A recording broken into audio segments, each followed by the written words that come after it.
ایک پل بھی زائرین سے خالی حرم نہیں، دیکھا کسی نے بند وہ باب کرم نہیں،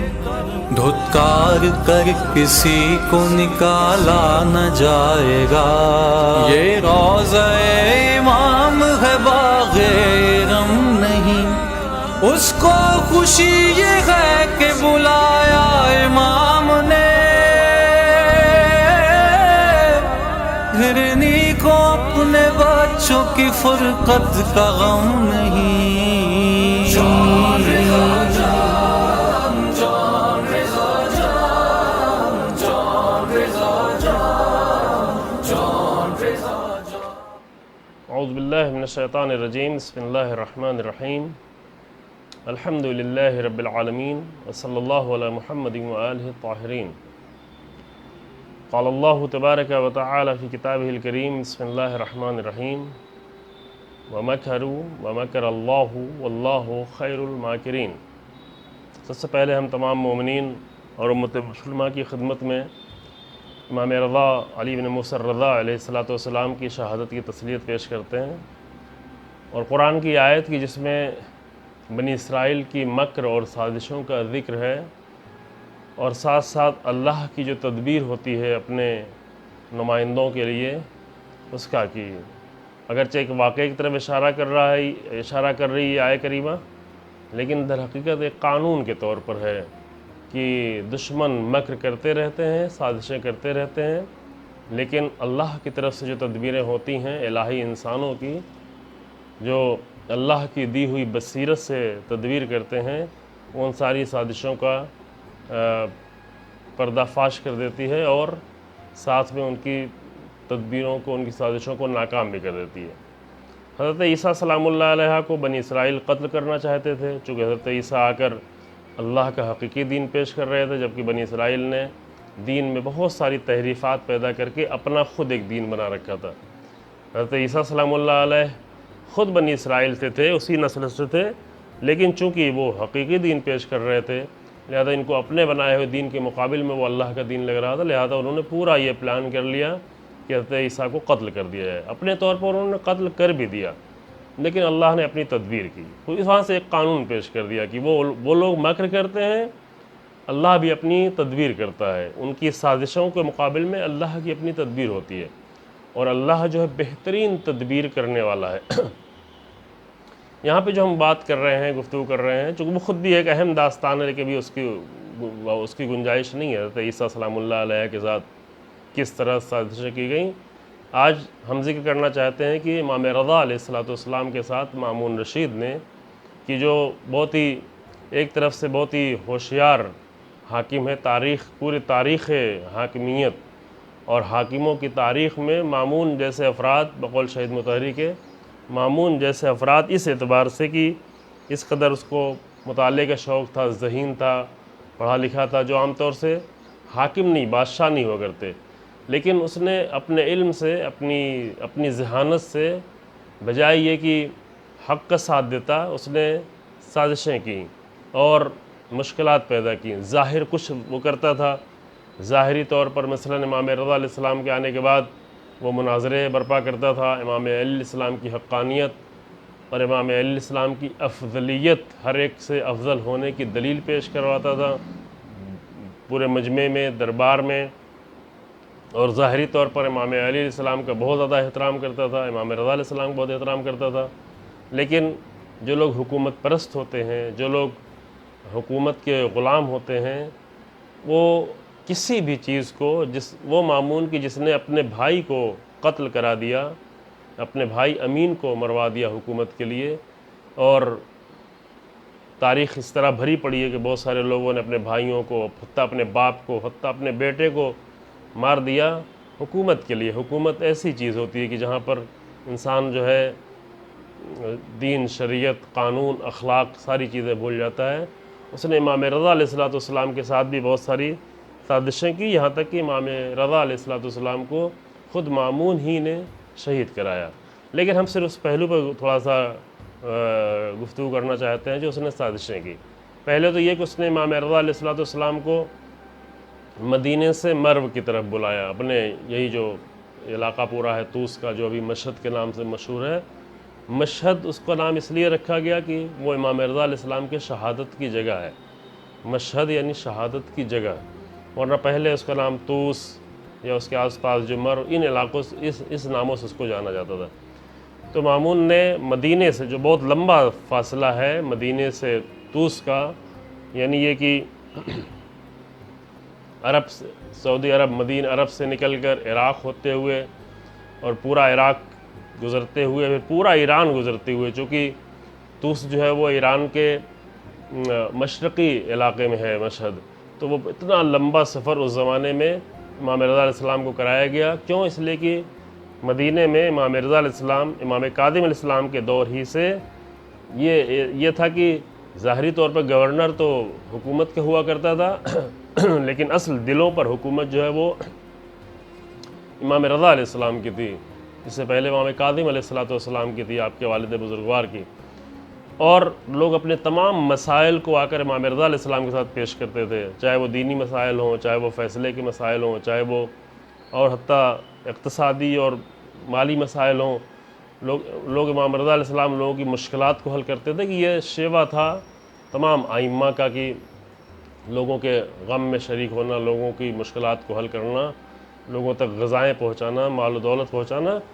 تو اس بنیاد پر امام رضا علیہ السلام کی ایک طرح سے حکومت تھی، اور نہایت ہی احترام فرزند رسول اللہ کے اعتبار سے کیا جاتا تھا۔ امام رضا علیہ السلام کی یہ حالت جو مدینے میں تھی، وہ حاکموں کے لیے ہمیشہ، پہلے امام کاظم علیہ السلام کے لیے بھی یہی ہوا، امام کاظم علیہ السلام کو بلا لیا گیا، زندانوں میں ڈالا گیا، مختلف مشکلات سے گزارا گیا، اور دیگر ائمہ کے ساتھ بھی یہ بار بار پیش آتا رہا۔ اس سے پہلے امام صادق علیہ السلام کو بلایا گیا، مدینہ چھوڑنے پہ مجبور کیا گیا، بار بار دربار کی طرف بلایا گیا۔ تو یہ مسائل جو بار بار ائمہ کے ساتھ پیش آتے رہے، اور بعد میں بھی امام رضا علیہ السلام کے بعد بھی امام محمد تقی علیہ السلام کے ساتھ بھی یہ مسئلہ، پھر بعد میں امام نقی علیہ السلام، امام حسن عسکری علیہ السلام کو تو بالکل وہاں سے نکال کر سامرہ میں فوجی چھاونی ہی کے درمیان میں رکھ دیا گیا۔ تو امام کو جو مدینے سے بلایا گیا، اس کا مقصد یہ تھا، وہ سازش یہ تھی کہ امام کو ایک تو وہاں سے لوگوں سے، ان کے چاہنے والوں سے دور کر دیا جائے، امام کی جو تاثیر ہے اس تاثیر کو ختم کر دیا جائے۔ ظاہر ایسے نہیں بلا سکتا تھا چونکہ اتنے زیادہ اثر تھا امام کا، لہذا یہ بہانہ کر کے بلایا کہ ہم آپ کو حاکم بنانا چاہتے ہیں یا ولی عہدی دینا چاہتے ہیں۔ اور امام کو بلانے کے بعد یہ اس کی اپنی سازش تھی، ولی عہد بنانا، یعنی میرے بعد آپ حاکم ہوں گے، اور اس کے ذریعے سے وہ چند مقصد حاصل کرنا چاہیے۔ ایک تو یہ کہ لوگوں کے ذہن میں یہ ڈالنا چاہیے کہ اس زمانے میں علوی حکومت کے خلاف قیام کر رہے تھے مختلف علاقے میں، تو لوگوں کو یہ تصور دینا تھا کہ دیکھو تم یہ کہتے کہ اہل بیت حکومت نہیں پسند کرتے، لیکن امام رضا وہ ہیں جو حکومت کو پسند کرتے ہیں، حکومت کے لیے یہاں پر ہمارے پاس آ گئے، حکومت چاہتے ہیں۔ دوسرے کہ اس کی یہ تھی کہ اپنے پاس بلا کے اپنے کنٹرول میں رکھے گا، اپنی نظر میں رکھے گا، ایک تو مدینے سے دور کر دے گا، دوسرے کہ اپنی نگاہوں کے سامنے رکھے گا اور کوئی ہر اقدام پر جو ہے نظر رکھے گا اپنے جاسوسوں کے ذریعے سے۔ تیسرے پھر اس نے امام رضا علیہ السلام کے ساتھ اپنی بیٹی کی شادی بھی کر دی، کہ یا گھر کے اندر، امام کے گھر کے اندر بیوی کی شکل میں مامون رشید کے جاسوس موجود ہے، کہ یہ بہت زیادہ دردناک بھی ہوتا ہے کسی بھی انسان کے لیے کہ اس کے گھر میں خود اس کی بیوی جو ہے وہ حکومت کی، وہ دشمن حکومت کی جو ہے وہ جاسوس بن کر زندگی گزار رہی ہو۔ سخت منزل تھی۔ یہ سب کچھ مامون نے کیا تاکہ پوری طرح سے امام رضا علیہ السلام پر اپنا اختیار رکھ سکے، لیکن امام رضا علیہ السلام نے ان کی سازشوں کو ناکام کیا۔ ایک تو امام رضا علیہ السلام آئے مدینے سے، البتہ یہ بہت ہی افسوسناک ہے کہ مدینے کے لوگوں نے اس طرح امام رضا علیہ السلام کو آنے دیا، کہا کہ میرے اوپر گریہ کریں، یہ کہہ کر امام رضا علیہ السلام مدینے سے آئے اور ایک لمبا طولانی سفر طے کیا، اور طولانی سفر طے کرنے کے بعد اور بھی بیچ میں مراحل پیش آئے، ابھی وہ بیان کرنے کے نہیں کہ نشاپور میں کس طریقے سے امام رضا علیہ السلام کے استقبال کیا گیا، کس طرح سے حدیث لکھی گئی کہ وہ خود ایک دن گفتگو کا موضوع ہے۔ امام مدینے میں آئے تو ادھر وہ اس کی اپنی یہ سازشیں تھیں، امام نے اس کو اپنی تدبیر کے ذریعے سے سب مثبت میں تبدیل کر دیا۔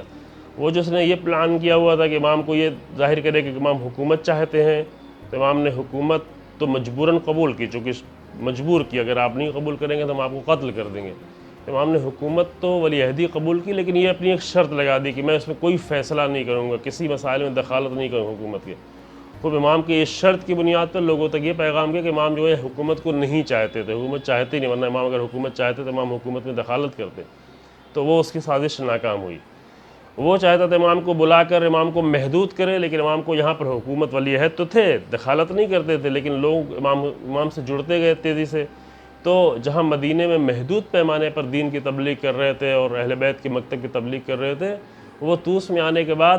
حکومتی لیول پر زیادہ بڑے پیمانے پر امام جو ہے وہ اپنے اہل بیت کے مکتب کی تبلیغ کرنے میں کامیاب ہونے لگے۔ اور صرف اتنا ہی نہیں بلکہ مختلف قوموں سے لوگ آتے تھے، مناظرے ہوتے تھے، امام کے پاس بیٹھتے تھے۔ امام مامون بار بار کوشش کرتا تھا کسی طرح سے ایسا ہو کہ امام کو شکست ہو جائے کسی مناظرے میں، لیکن یہ اس کی آرزو کبھی پوری ہو ہی نہیں سکتی تھی کہ جو اللہ کے علم کا وارث اور رسول اللہ کے علم کا وارث ہو، اس کو بہرحال علمی میدان میں کہیں پہ کیسے شکست ہو سکتی۔ لہذا یہاں پر بھی اس کی سازشیں ناکام ہوتی گئیں، اور تمام علمی مناظروں میں امام نے مکتب اہل بیت کو جو ہے وہ اچھی طریقے سے پیش کرنے کا موقع ملا۔ وہ جہاں دور کرنا چاہتا تھا امام نے پیش کیا۔ بیوی کو جو حکومت میں رکھا تھا تو بیوی بھی جو ہے ظاہر امام کی ظاہری زندگی، چونکہ امام حکومت سے کوئی سروکاری نہیں رکھتے تھے، تو اس کو جو رپورٹ دینی تھی وہی رکھتی تھی کہ امام رضا علیہ السلام ایسے پاکیزہ انسان ہیں، ایسے طاہر ہیں، ایسے مقدس ہیں، ایسے عبادت کرتے ہیں، ساری رات عبادت کرتے ہیں۔ اس کے علاوہ وہ گھر سے اور رپورٹ کیا دے سکتی تھی، چونکہ امام کے پاس کوئی ایسی بات ہی نہیں ہوتی تھی کہ حکومت کے خلاف کوئی اقدام ہو رہا ہو۔ امام کو جو کچھ کہنا ہوتا تھا وہ سامنے کہتے تھے، حتیٰ حاکم کے سامنے کہتے تھے، دربار میں کہتے تھے۔ امام کو الگ سے بیٹھ کر سازش کرنے کی ضرورت نہیں ہوا کرتی تھی۔ اور در حقیقت اس حکومت کے ذریعے سے، حکومتی ولی عہدی کے ذریعے سے 3 سالوں کے درمیان میں اتنا زیادہ امام رضا علیہ السلام سے لوگ قریب ہو گئے کہ مامون مجبور ہوا نماز عید پڑھانے کے لیے خود جانے کے بجائے امام رضا علیہ السلام کو بھیجے، چونکہ لوگوں کی تڑپ یہ تھی۔ اور وہاں بھی اس نے اپنی سازشیں کی ہوئی تھی کہ امام رضا جائیں گے، ان کو واپس بلائیں گے، اس طرح کی توہین ہوگی، لیکن جس طریقے سے امام رضا علیہ السلام گئے اس نے واپس بلا بھی لیا، لیکن اس سے امام رضا علیہ السلام کی مظلومیت اور امام رضا علیہ السلام کے لیے ہمدردی لوگوں کے دل میں وہ کہیں اور زیادہ بڑھ گئی۔ تو مامون مسلسل اپنی طرف سے سازشیں کرتا رہتا تھا مختلف پیرائے میں، اور امام رضا علیہ السلام وہی اللہ کی دی ہوئی تدبیر کے نتیجے میں کہ یہ در حقیقت تدبیر خدا ہے، اس کے نتیجے میں حکومت کی سازشوں کو ناکام کرتے تھے، اور یہ سلسلہ ہمیشہ جاری، جیسے آج بھی ہم دیکھتے ہیں کہ استکباری طاقتیں، ظالم طاقتیں، بڑی حکومتیں، وہ ایک اسلامی ملک، اسلامی نظام کے خلاف اس قدر سازشیں کرتی ہیں، لیکن یہ انہی کے خود بیان یہ ہے، یہ پہلے جو ہے سابقہ فارن منسٹر کا امریکہ کا بیان ہے کہ ہم اپنے تھنک ٹینکس کے ذریعے سے اور افراد کے ذریعے سے اور اربوں ڈالر خرچ کر کے ہم ایک پلان کرتے ہیں، ایک سازش کرتے ہیں، لیکن رہبر انقلاب کی ایک خطبہ، رہبر انقلاب کا ایک خطبہ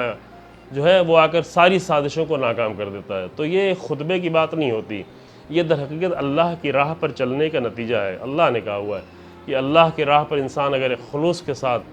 اور